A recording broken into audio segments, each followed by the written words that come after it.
नमस्कार दोस्तों, इस लेक्चर में हम पूर्णता अभिग्रहित को पढ़ेंगे।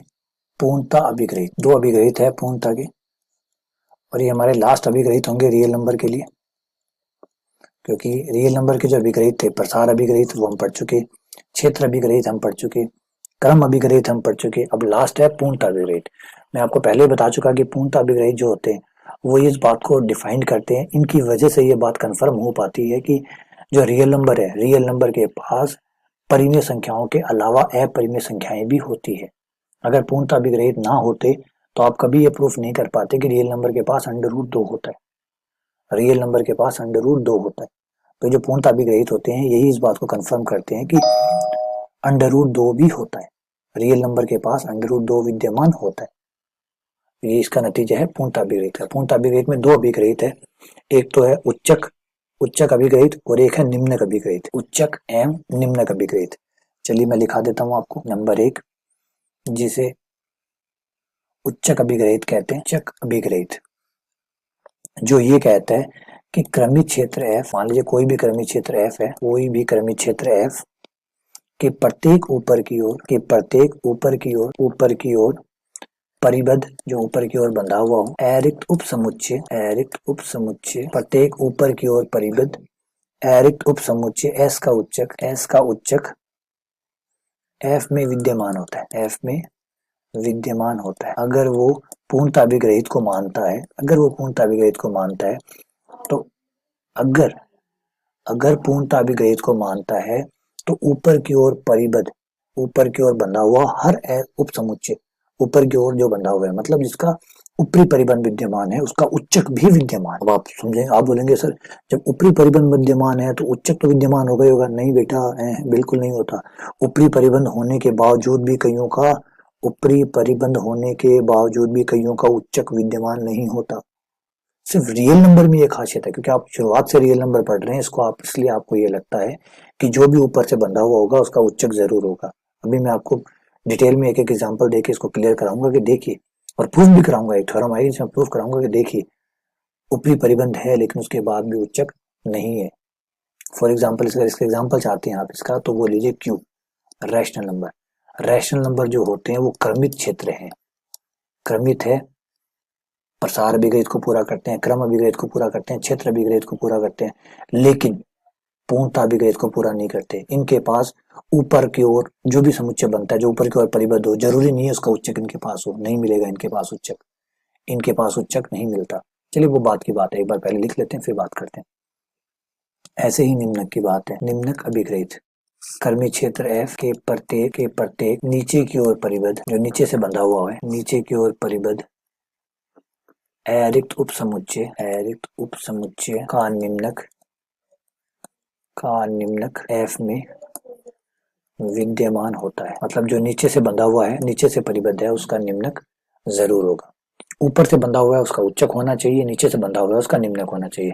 जो परिबद्ध है उसका उच्चक और निम्नक दोनों विद्यमान होना चाहिए, ये कहता है। यानी परिबद्धता होना ही उच्चक और निम्नक होना भी होता है। अगर ऐसा है तो हम कहते हैं कि वो पूर्णता अभिग्रहित को पूरा करता है। लेकिन जो परिबद्ध है लेकिन उनके पास उच्चक और निम्नक नहीं है, इसका मतलब है पूर्णता अभिग्रहित को पूरा नहीं करे। बंधे हुए हैं कि इन दो के बीच में, बंधे होने के बावजूद भी, तो वैसे तो ये जो दो अभिग्रहित है ही नहीं, ये एक अभिग्रहित है। उच्चक अगर होगा तो फिर निम्नक भी होगा, निम्नक होगा तो उच्चक होगा, क्योंकि आइडिया वही है। वो जो समुच्चय होगा जो ये सब बातें पूरी करेगा, जो उच्चक को पूरी करेगा वो निम्न, क्योंकि किसी के लिए जो ऊपरी परिबंध है किसी के लिए वो निम्न परिबंध होगा। तो इसलिए उच्चक और अभिग्रहित और निम्न अभिग्रहित दोनों देखने में दो लग रहे हैं लेकिन दोनों एक ही है। समझिए बात है बेटा। कोई के लिए अधिकतम है, जैसे मान लीजिए कोई आदमी के लिए 1 लाख रुपए कमाना अधिकतम है, तो किसी आदमी के लिए 1 लाख कमाना न्यूनतम है, कि वो कम से कम 1 लाख तो कमाता है ना। तो एक आदमी के लिए वो अधिकतम है, एक के लिए वो न्यूनतम है। तो उच्चक अभिग्रहित जो है, अगर उच्चक अभिग्रहित काम कर रहा है तो वो निम्नक अभिग्रहित भी काम कर रहा है। अगर किसी समुच्चय के पास उच्चक है तो फिर वो किसी समुच्चय के लिए निम्नक का भी होगा। तो इसलिए दो अभिग्रहित नहीं, एक्चुअली है एक ही, है ना। इसे पूर्णता अभिग्रहित कहते हैं। इसका मतलब उच्चक या निम्नक विद्यमान होना पूर्णता अभिग्रहित है। तो अगर ये अभिग्रहित कोई पूरा कर लेता है, कोई क्रमिक क्षेत्र अगर इसको पूरा कर लेता है तो फिर वो रियल नंबर कहलाता है, मतलब वो पूर्ण क्रमिक क्षेत्र कहलाता है।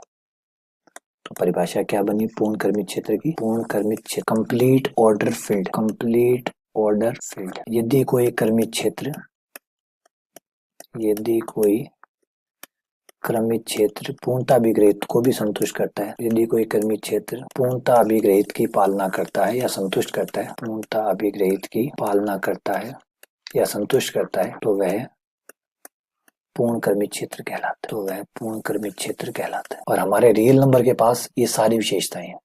हमारा जो रियल नंबर का सेट है उसके पास, क्योंकि आप याद रखिए आपके पास परिमेय संख्याएं जो होती है वो भी क्षेत्र बनाती है, रियल नंबर भी क्षेत्र बनाते हैं, कॉम्प्लेक्स नंबर भी क्षेत्र बनाते हैं, लेकिन पूर्ण क्रमित क्षेत्र नहीं बनाते। क्यों? जो है वो क्रमित है, वो क्षेत्र है, लेकिन पूर्ण नहीं है। सी जो है वो क्षेत्र है लेकिन क्रमित नहीं है। रियल नंबर ये कैसा है जो पूर्ण भी है, क्रमित भी है और क्षेत्र भी है।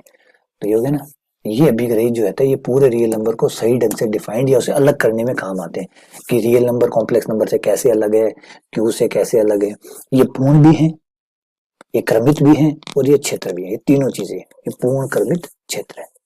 तो उम्मीद करता हूँ कि ये आप जो कंप्लीट हुआ है टॉपिक, यहाँ पे पूर्ण क्रमित क्षेत्र कंप्लीट हो गया है कि प्रसार अभी रियल नंबर जो है वो प्रसार अभिग्रहित को मानते हैं, इनके पास कम से कम 2 अवयव होते हैं, क्षेत्र की सारी शर्तें मानते हैं, क्रमित होने की सारी शर्तें मानते हैं, पूर्ण होने की ये सारी शर्तें मानते हैं, इसलिए पूर्ण क्रमित क्षेत्र कहलाते हैं। अब रियल नंबर में आप हर चीज दिखा सकते हैं। अब रियल नंबर में अगर आपसे पूछे √2 प्रूफ कीजिए, प्रूफ करेंगे हम, बाकायदा प्रूफ करके दिखाऊंगा मैं आपको। √2 जो है वो रियल नंबर में आता है, मैं आपको प्रूफ करके दिखाऊंगा। जो क्यू है वो पूर्ण क्रमित क्षेत्र नहीं है, इसमें हर समुच्चय ऊपर से बंधा हुआ होता है, इसमें हर समुच्चय ऊपर से बंधा होता है, लेकिन उसके बावजूद भी ये पूर्ण क्रमित क्षेत्र नहीं है, पूर्ण नहीं है ये, जबकि रियल नंबर पूर्ण है। ठीक है, चलिए धन्यवाद। इस लेक्चर में सिर्फ इतना ही, बाकी अगले लेक्चर में बहुत बहुत प्यारी इंपॉर्टेंट परिमेय हम करने वाले हैं जो दर्शाएगी कि क्यों जो है वो पूर्ण क्रमित क्षेत्र नहीं है। जैसे आपको समझ में आएगा कि सिर्फ परिबद्ध होना ही उच्चक होना नहीं होता, निम्नक होना नहीं होता। बंध गया इसका मतलब नहीं कि उच्चक और निम्नक हो जाएगा, बनने के बावजूद भी कईयों के पास उच्चक और निम्नक नहीं होते। ठीक है, चलिए बहुत बहुत धन्यवाद।